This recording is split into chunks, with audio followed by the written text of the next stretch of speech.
Hey guys, welcome back to Andy's Dinosaur Reviews, and today we are back with another brand new Eofauna release. As you can see, we have a very much so anticipated model. This is the Columbian Mammoth, and this thing looks absolutely phenomenal here in person. I think Eofauna's dinosaurs are great. I really do. The majority of them are absolutely fantastic, but I really feel like they excel when it comes to their prehistoric mammals. There's just something about them that I feel like so far nobody's really able to kind of touch as far as the realism and the overall beauty of their figures, and this is pretty much the same case. This Columbian Mammoth is absolutely gorgeous, as you can see as we kind of turn it here.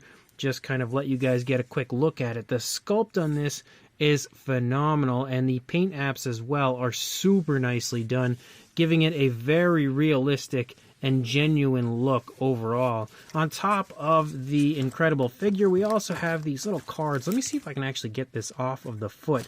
I left it on, there we go, it was pretty easy actually. I left it on the Ankylosaurus for pretty much the entire review. I'm not going to make that mistake again.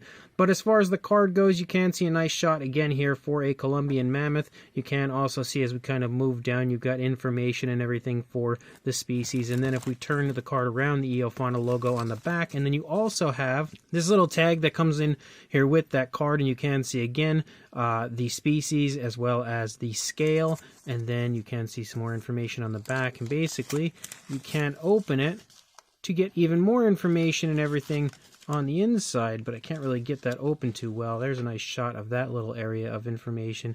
So these things are pretty cool. I always like that Eofauna includes this stuff because, as always, they try to educate you on the species on top of giving you an incredible model of it. But again, when it comes to the actual model itself, like, look at the beauty that is that head sculpt of our Columbian Mammoth. That is fantastic when it comes to both the sculpt and paint.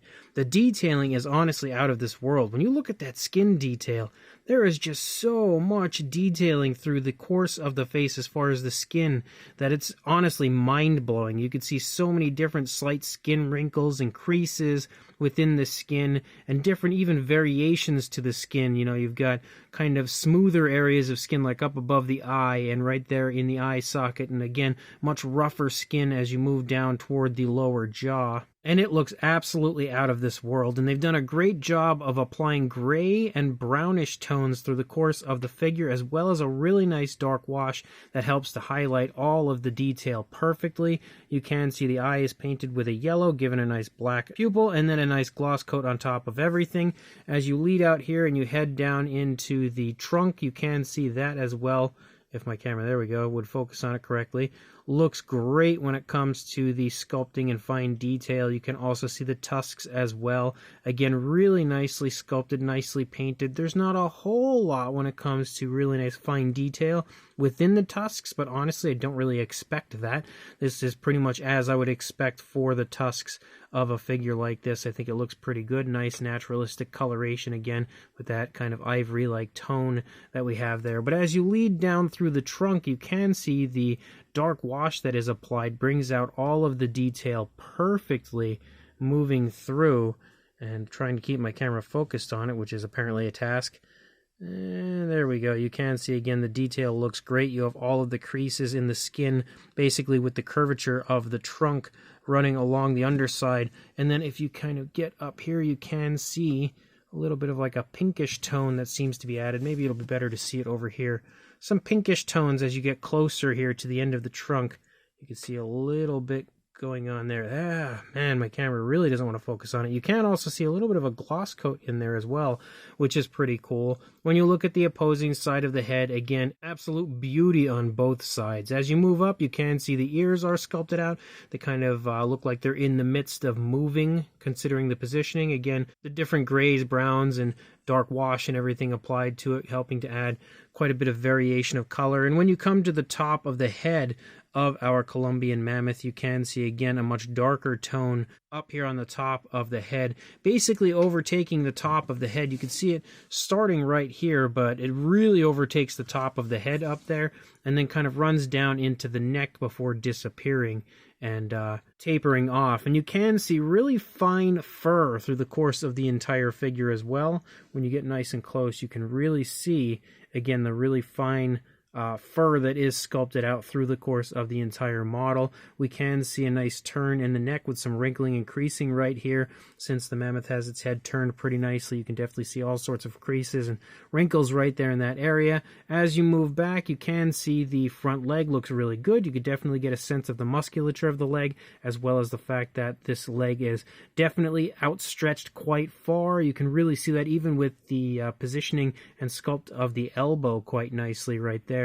As you move down into the wrist, you can see that as well as sculpted quite nicely. We've got a really good looking foot sculpt, all sorts of cracks and crevices again to the skin.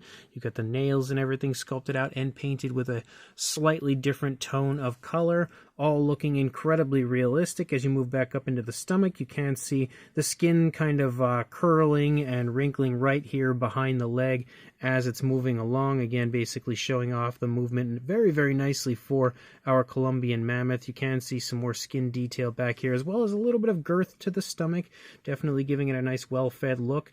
You can see the spinal column moving along the back of the mammoth, as well as the hip bone and everything protruding from the skin, leading down into the rear leg. We have very nice looking skin texture, and again, really fine fur leading through. You've got a nice bend in the leg as this foot is actually picking up off of the ground. You make out the kneecap right there, and then again the ankle, kind of like some nice creasing in the skin there of the ankle. And again, the foot sculpt looks really nice back here as well.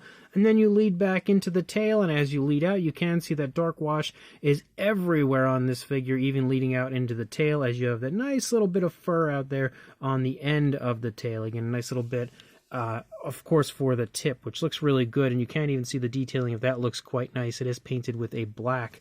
And then as you move over here to the opposing side, you will see that the head of the mammoth is now turned away from us. You can see some tensing in the neck right here, which looks really cool, and again, matching up to the positioning. You can also take notice to the shoulder blade kind of protruding from the skin a little bit, again, due to this leg. Definitely outstretched and tensing quite a bit. It's about to basically overtake the entire front half of the mammoth when it comes to the body weight, because it's walking along, which means, again, the opposing leg is basically about to pick up off of the ground. But you can see the sculpt and everything looks great over here for that leg as well. And then you lead back, you can see the skin kind of stretching off of the stomach because this leg is trailing. Same deal up here, but not quite as obvious as far as the stretching of the skin goes. But again, the paintwork looks phenomenal on this side as well. You know, again, the actual fine detail and sculpt does also. And then you lead here to the underside. You can see the genitalia is present, and again, absolutely incredible detailing through the course of the entire figure. So without a doubt, that has got to be one of the single best Eofauna figures so far. As far as a size goes, for a length, I guess if we go from the tail to the further tusk, you're looking at about 8 inches, maybe a little over, or around 20.5 centimeters, and then for a height, about 4.5 inches, or right around 11.5 centimeters. For a size comparison, there is Mr. Papo T-Rex, the Attack Pack Colovosaurus, Robert Muldoon, and the Collect Day human being next to our Eofauna Columbian Mammoth, and you can see again, the figure definitely has some pretty good size to it, but it's not gigantic by any means, but still definitely very impressive, I would say, when it comes to the size department. For another comparison, we have the Woolly Mammoth from TNG, which you can see is definitely a bit smaller than our Columbian Mammoth. We also have the absolutely gorgeous TNG Stegodon next to our Columbian Mammoth, which again is definitely a little bit closer in size, but still not quite there. We also have the Megalosaurus from TNG. Again, I wanted to include a few prehistoric mammals from TNG because I feel like they definitely have some of the best out there, but again, not quite nearly as nice as the Eofauna stuff. So for some Eofauna comparisons, there is the Dinotherium next to the Steppe Mammoth, which you can see pretty darn similar in size, with only a little bit more size to the Dinotherium. We also have the Steppe Mammoth, which you can see again also quite similar in size to the Columbian Mammoth. And then for one final comparison, just because it has to be one of the most popular figures to come from Eofauna so far, we also have their Tyrannosaurus Rex that had recently released. Again, just tried to give you guys a little healthy dose, a good mixture of stuff here as far as comparisons go. So this brand new Eofauna Steppe Mammoth is absolutely drop dead gorgeous and may be their best mammoth yet. I think the only thing that could have improved this one would have maybe been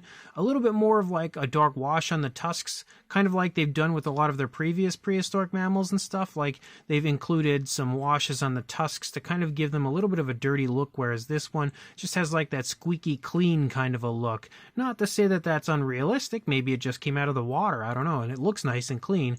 But again, it still looks really good. I just think that that wash would have helped it to look maybe a little dusty, just a little dirty, adding a little dose of realism. But once you move past the tusks into the body, I think the paintwork of this might be the best or near the best as far as their prehistoric mammals go. Like, it's really impressive. There's a good bit of variation of color, and everything seems to honestly be like expertly applied. Every area of it. Again, there's not a whole lot that you could really do to mess it up because there's not a lot of variation of color that needed to be done. There's no patterning or anything like that.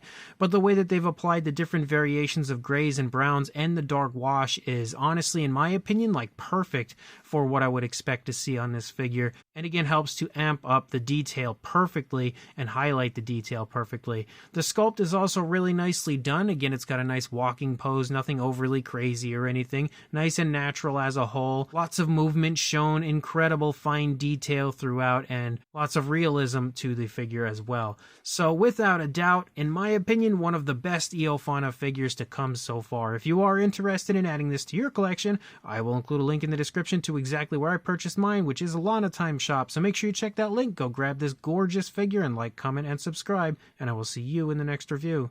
Thanks for watching.